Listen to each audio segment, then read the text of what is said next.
Silakan klik tombol subscribe dan aktifkan notifikasi pada tombol lonceng supaya tidak tertinggal video seputar misteri dan pembahasan menarik lainnya, dan klik tombol like juga jika sahabat menyukai video ini. Nah, ini arti tirema gambaran yang diberikan oleh bangsa Rama. Nah, ini tadi waskita irada satya hambala dari tahu madita. Nah, begitu nulisnya ya. Ini bahasa Sunda. Z-H-U-N-N-D-A, Sunda. Yang sekarang jadi bahasa Sunda. Ini bahasa Sunda yang dulu itu, zaman Lemurian itu ini. Makanya kenapa Indonesia disebutnya wilayah Sunda besar? Karena penduduknya semua berbahasa Sunda. Nah, setelah percampuran keturunan, setelah terjadi proses dagang, sehingga sejarah yang sebenarnya itu hilang, yang katanya penduduk kita itu Austronesia, Melanesia, dan sebagainya, itu setelah terjadi percampuran. Seperti Filipina. Filipina itu singkatan. Filtrina, Lemuria, Panhaina. Jadi Filipina. Itu percampuran antara bangsa Lemuria dan bangsa Cina. Makanya tinggal di bahasanya dan orang-orangnya. Terus Pulau Sumatera. Sumatera itu diambil dari bangsa Lemurian yang diutus untuk mengembangkan di sana. Yang diutus namanya Zuma dan Tarina. Jadi Sumatera. Sulawesi. Dulu bangsa Lemurian itu diajarkan kita ini Lemurian 2,5%. Diajarkan oleh Architirema itu menggunakan senjata bernama Sula. Diajarkan oleh Architirema itu menggunakan senjata bernama Sula yang terbuat dari besi, dan bahannya itu banyak di kepulauan sana yang dekat Papua itu. Makanya di sana disebut Sula besi. Nah, itu sejarahnya sedikit ya, yang mungkin ini tidak ada di buku-buku sejarah, tapi inilah sejarah yang sebenarnya bangsa Indonesia. Sejarah yang selama ini ditutupi oleh pemenang-pemenang perang. Makanya sejarah di kita itu tidak pernah objektif, karena sejarah itu dibuat oleh pemenang perang. Seperti G30 SPKI saja, ketika zaman Orde Baru, bagaimana ceritanya tuh? Ketika ganti penguasa, direvisikan sejarah. Karena sejarah itu dibuat oleh pemenang perang. Tidak pernah orang yang kalah perang itu membuat sejarah, tidak boleh. Tidak boleh. Penguasa yang berhak membuat sejarah. Nah, inilah Indonesia. Indo itu campuran, Nesia itu adalah bangsa-bangsa, percampuran dari bangsa-bangsa Indonesia. Dulu disebut Nusa Antara, pulau-pulau yang terpisah. Itu kata Gajah Mada. Dulu disebut Nusa Antara, pulau-pulau yang terpisah. Itu kata Gajah Mada. Mahapati Gajah Mada itu jahat. Dia bangsa Rama. Dia orang India itu, bukan bangsa kita ya. Orang India. Makanya dia ekspansor. Dia ekspansi terus, ekspansi dengan alasan pembenarannya itu menyatukan Nusantara. Jadi Nusantara KB. Nah, seperti ini gambaran mereka tentang Architirema.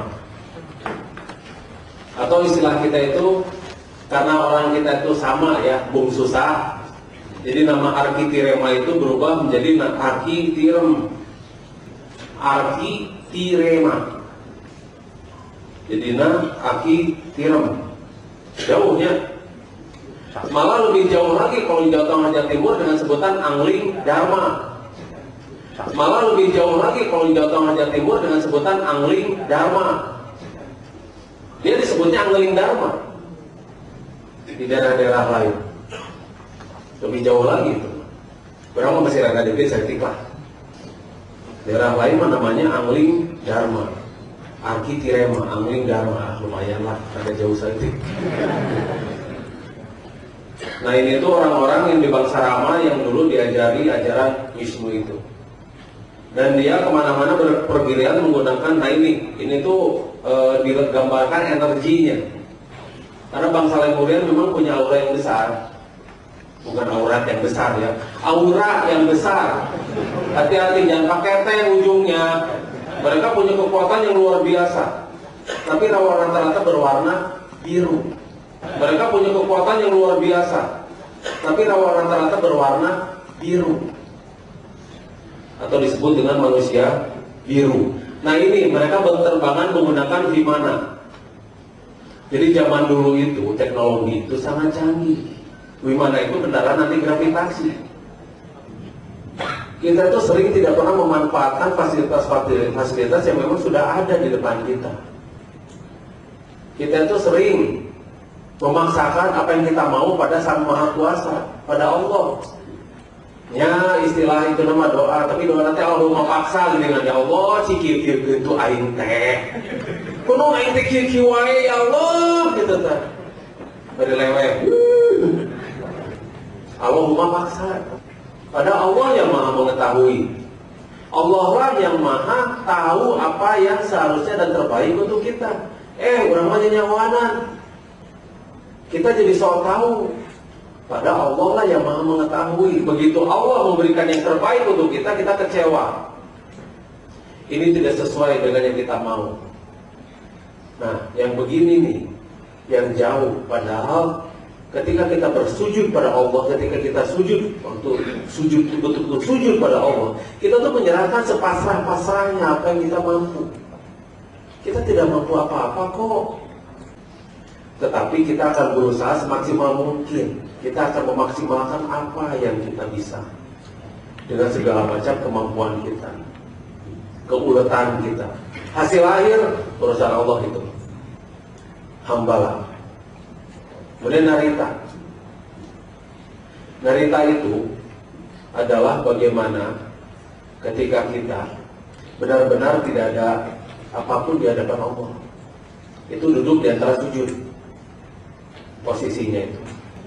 Di sana kita dihadapkan pada suatu keputusan di mana keputusan tersebut tidak pernah kita bisa ganggu-gugat. Tidak pernah kita bisa ganggu-gugat. Nah posisinya begitu. Terakhir adalah Umadita. Ini ajaran Lemurian ya, tapi ajaran itu nyambung dengan Islam karena mereka monoteis. Umadita itu suatu keadaan di mana kita itu dihadapkan di padang mahsyar dengan berbagai macam resiko yang pernah kita jalankan, berbagai macam konsekuensi dari segala macam perbuatan yang kita lakukan. Entah itu suatu keadaan, suatu sikap di mana kita akan berhadapan dengan sebuah pengadilan yang seadil-adilnya di padang mahsyar. Mereka menyadari betul itu, bahwa mereka akan dimatikan dan mereka akan kembali dibangkitkan. Dan mereka akan dihadapkan pada sebuah keputusan yang akan maha adil. Karena hakimnya adalah langsung Allah Subhanahu wa ta'ala, atau kata mereka itu Sang Maha Kuasa. Silakan klik tombol subscribe dan aktifkan notifikasi pada tombol lonceng supaya tidak tertinggal video seputar misteri dan pembahasan menarik lainnya, dan klik tombol like juga jika sahabat menyukai video ini.